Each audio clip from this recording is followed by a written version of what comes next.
1981లో భూ సంస్కరణ అమలు చేసి ఎవరెవరి దగ్గర అయితే 1000 ఎకరాలు 500 ఎకరాలు ఉన్నటువంటి వారి అందరి దగ్గరికి భూములు తీసుకొని బడుగు బలైన వర్గాలకు ఇచ్చింది. అదేవిధంగా కీసర దాయరులో ఆ రోజులలో 96 ఎకరాలు 94 ఎకరాలు 10 మంది రైతులకు అందులో మాదిగ కులం వారికి. కానీ 1983లో ఒక హరిజన్ చనిపోయాడు రైతు. ఆ తర్వాత 88లో ఇంకో అతను చనిపోయాడు. ఆ తర్వాత ఎప్పుడైతే ఔటర్ రింగ్ రోడ్ వచ్చిందో వీళ్ళ ఆశ పెరిగి దొంగ సంతకాలు చేసి 1997లో దొంగ సంతకాలు ఇద్దరు పెట్టి మిగతా వాళ్ళకి కూడా సంతకాలు పెట్టేసి హైకోర్టులో ఆర్డర్ తెచ్చుకున్నారు. 97లో వేసి 2000 వచ్చే లోపల వాళ్ళకి ఆర్డర్ వస్తే రెవెన్యూ డిపార్ట్మెంట్ ను మేనేజ్ చేసుకొని ఆనాడు కోర్టులో కేసు నడుస్తుంది. వీళ్ళకి తెలియలేదు 2001 దాకా పానీలో వీళ్ళ పేర్లే ఉన్నాయి. ఆ తర్వాత కొత్తగా పేర్లు వస్తే అప్పుడు జాయింట్ కలెక్టర్ దగ్గరికి నేను పోయాను. ఒక్కసారి కాదు 7 సార్లు పోయా. కీసర దారి ధర్నా చేశా. జాయింట్ కలెక్టర్ అడిగిన ఏమిటంది ఇది అన్యాయము, ఇందిరాగాంధీ ఇచ్చిన భూములు కూడా మళ్ళా దొరలకు ఎట్లా పోయిందంటే అది నిజమే సార్ మేము ఆలోచన చేస్తున్నామని చెప్పి ఆఖరిలా అక్కడ ఉన్నటువంటి ఆర్డీఓ ఇవన్నీ పేర్లున్నాయి, పూర్తి లిస్ట్ ఇస్తా నేను. ఆర్డీఓ ఎంఆర్ఓలను మేనేజ్ చేసుకొని వాళ్ళ పేర్లు ఎక్కించడం జరిగింది. ఆ తర్వాత పాపం కోర్టులో తిరుగుతూనే ఉన్నారు, లోయర్ కోర్టు హైకోర్టులో. కానీ విచిత్రం ఏమిటంటే ఒక పక్క స్టేటస్కో మెయింటైన్ చేయమని కోర్టు చెప్పినా ఆ స్టేటస్కో పక్కకు పెట్టేసి ఏది పానీలలో వాళ్ళ పేర్లే. అన్నిటికంటే విచిత్రమైన ఆయన రాగి కృష్ణారెడ్డి ఎంత తెలివిగలోడో చూడండి.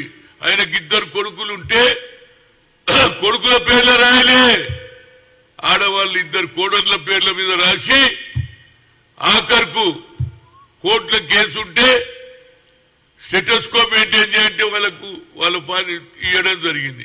అదే ఆసర పోయి హెచ్ఎండిఏ దగ్గర పోతే హెచ్ఎండిఏ వాళ్ళు కూడా పర్మిషన్ ఇస్తారండి. ఇవాళ 2.5 కోట్లు ఒక విల్లా అమ్ముతుంటే ఆ పేదవాళ్ళు ఇప్పుడు 120 మంది వాళ్ళ కుటుంబాలు ఉన్నాయి. ఏది వాళ్ళ మనుమలు కానీ మనవరాళ్ళు కానీ కోడళ్ళు కానీ ఇవాళ రోడ్ల మీద అడక తింటున్నారు. నేను ఇప్పటి వరకు వచ్చినప్పటి నుంచి అడుగుతున్నా. ఆఖరుకు మా రాహుల్ గాంధీ గారు ఖమ్మంలో నేను చెప్పా, సార్ ఇందిరాగాంధీ ఇచ్చిన భూములు కూడా కేసీఆర్ ప్రభుత్వం ధరణి పేరు మీద ఈనాడు వాళ్ళ లాగేసుకొని మళ్ళా దొరల చేతికి పోయిందంటే ఆయన స్పీచ్ లో కూడా చెప్పిండు, ఇందిరాగాంధీ జमीन भी ये सरकार वापस ले ले रहे गरीबों के साथ फिर सरकार के అని చెప్పిండు. అందుకే దాని ధరణి అంటే ధనవంతులకు ఉపయోగపడే ధరణి. మళ్ళా మీదికెళ్ళి కేసీఆర్ అంటాడు బ్రోకర్ల చేతికి పోతుంది, అన్యాయం జరిగిపోతుంది. ఇంతకంటే అన్యాయం ఏముందిరా బాబు. ఇది సర్వే నంబర్లతో సహా ఆఖరుకు నేను హెచ్ఎండిఏ ఆఫీస్కి పోయాను. ఏది హైదరాబాద్ లో ఏది మన అమీర్పేట దగ్గర ఉన్నది వాళ్ళ ఆఫీస్. నేను పోయి నేను కోదంటే అడిగితే వాళ్ళు కాయిదాలే ఇయ్యారండి. ఎట్లా ఇస్తావు? కోర్టులో కేసు ఉన్నప్పుడు HMDA how you can give a permission నేను అడుగుతున్నా. 3 గంటలు కూర్చున్నాం, తెల్లారిపోతే కూడా ఇయ్యరు కాయిదాలు. అంటే ఇవన్నీ గూడపుటాలు జరిగి ఇవాళ దాని వాల్యూ 500 కోట్ల సంబంధించినటువంటి ల్యాండ్. అది 94 ఎకరాలు. అప్పుడే 25 ఎకరాలు ఏది బిల్డర్లకు అమ్మేసిండ్రు. వాళ్ళు లేఅవుట్ చేస్తున్నారు, ఇక మిగతా భూమి కూడా అమ్మేస్తున్నారు. కాబట్టి వాళ్ళ రెవెన్యూ కొత్తగా అయినటువంటి మిత్రుడు మా ఫ్రెండ్ మంత్రి అయినటువంటి పొంగులేటి శ్రీనివాస్ రెడ్డి గారికి లెటర్ ఇవ్వడం జరిగింది. అయ్యా మీరంటూ నువ్వు ధరణి ఎత్తేస్తాను, ఇంతకంటే క్లియర్ కేసు ఏం కావాలో చెప్పండి. ఇవాళ ఎస్సీలు అడక తింటున్నారు. ఉన్నతందుకు చెట్ల కింద ఏది డేరాలు వేసుకొని డేరాలలో వండుకుంటున్నారు. కనుక ఈ ధరణి తప్పనిసరిగా లాస్ట్ పారాగ్రాఫ్ నేను ఏం రాసినంటే The former Chief Minister KCR claimed that Dharni perfectly supports the poor people at. In fact, it is absolutely supporting to the land grabbers and Dalari, Dagakors and brokers.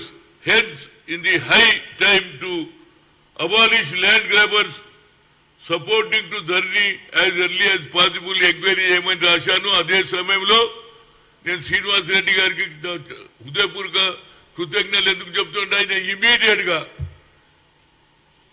Revenue సెక్రటరీని పిలిపించాడు నవీన్ మిట్టల్ను. నేను ఆ ఫోటోలు కూడా పంపించాను మా హరిప్రసాద్ ద్వారా. ఆయన గురించి చెప్పింది దిస్ కేసు అట్లా మేమేమడుగుతున్నాం అన్ని ఉన్నాయి డీటెయిల్. అక్కడ ఉన్నటువంటి తుడియం శ్రీనివాస్ వాళ్ళ రిలేటివ్ వాళ్ళు కోట్ల చుట్టూ తిరుగుతా ఉన్నారు. వీళ్ళకేమో పాపం ఇంకా న్యాయం జరుగుతలేదు. ఇప్పటికన్నా మా ప్రభుత్వం వచ్చింది, అది బట్టి విక్రమార్క కావచ్చు, రేవంత్ రెడ్డి కావచ్చు, ముఖ్యమంత్రి కావచ్చు, వాళ్ళు మొదటి నుంచి అంటున్నారు మేము వచ్చినాక ధర్నీ ఎత్తేస్తాం. ఇది క్లియర్ ప్రూఫ్ రా బాబు. అంటే ధర్నీ ఏ విధంగా జరిగింది, ఏ విధంగా రెవెన్యూ మేనేజ్ చేస్తారు, ఏ విధంగా హెచ్ఎండిఎన్ మేనేజ్ చేస్తారు, రాతో రాత్ పానీల పేర్లు వచ్చేస్తాయి. వాళ్ళకి తెలియదు. 2001లో తెలిసింది వేరే పేర్లు, అప్పటిదాకా వాళ్ళ పేర్లు నడుస్తూనే ఉన్నాయి. సచ్చిన వాళ్ళ దొంగ సంతకాలు పెట్టి హైకోర్టులో ఆర్డర్ తెచ్చుకొని రెవెన్యూను మేనేజ్ చేసుకొని ఆఖరికి హెచ్ఎండిఏ దగ్గర కూడా లేఅవుట్ పర్మిషన్ తీసుకున్నారంటే ఇంతకంటే ధరని ఏం చెప్పాలండి. మీరు మా మీడియా మిత్రులకు దీన్ని తప్పనిసరిగా హైలైట్ చేయాలి. ఎందుకంటే శ్రీనివాస్ రెడ్డి ఇమీడియట్ గా ఈ కేంద్రంగా నేను రెవెన్యూ సెక్రటరీ పిలిచిండు, హనుమంతన్న తెచ్చిండు, ఇది తప్పనిసరిగా ఇంట్లో న్యాయం ఉన్నది, దీన్ని ఎంక్వైరీ చేయమని చెప్పాడు. నేను ఆయన కృతజ్ఞత చెబుతున్నా. ఎప్పుడైతే ఇందిరాగాంధీ ఇచ్చిన భూములు మళ్ళా వాళ్ళకి ఇచ్చిన రోజే నిజమైన ఏది బడుగు బలైన వర్గాల పార్టీగా ఉండాలనేదే. అందుగురించి రాహుల్ గాంధీ గారు కూడా ఖమ్మం బహిరంగ సభలో చెప్పారు, ఇందిరాగాంధీ దియేసో జమీన్ బి వాపస్ లేలేరే అన్నారు. ఇదే నిదర్శనం. అందుగురించి శ్రీనివాస్ రెడ్డి గారు ఎంక్వైరీ చేయమన్నారు. దీనికి తప్పనిసరిగా న్యాయం జరిగి ఆ కుటుంబాలకు ఏదైతే 10 మంది కుటుంబాలు ఇద్దరైతే చనిపోయినరు, వేరే వాళ్ళు అడక తింటున్నారు, వాళ్ళకు ఆ భూమి ఇప్పించినాడే నిజమైన బడుగు బలైన వర్గాల పార్టీగా కాంగ్రెస్ పార్టీ ఇందిరాగాంధీ కోడలుగా సోనియా గాంధీ గారి నిర్ణయాన్ని అది 6 డిక్లరేషన్ కావచ్చు, ఈ ధర్నీని కూడా తప్పనిసరిగా అన్ని మోసాలేనండి ధర్నీ పేరు మీద.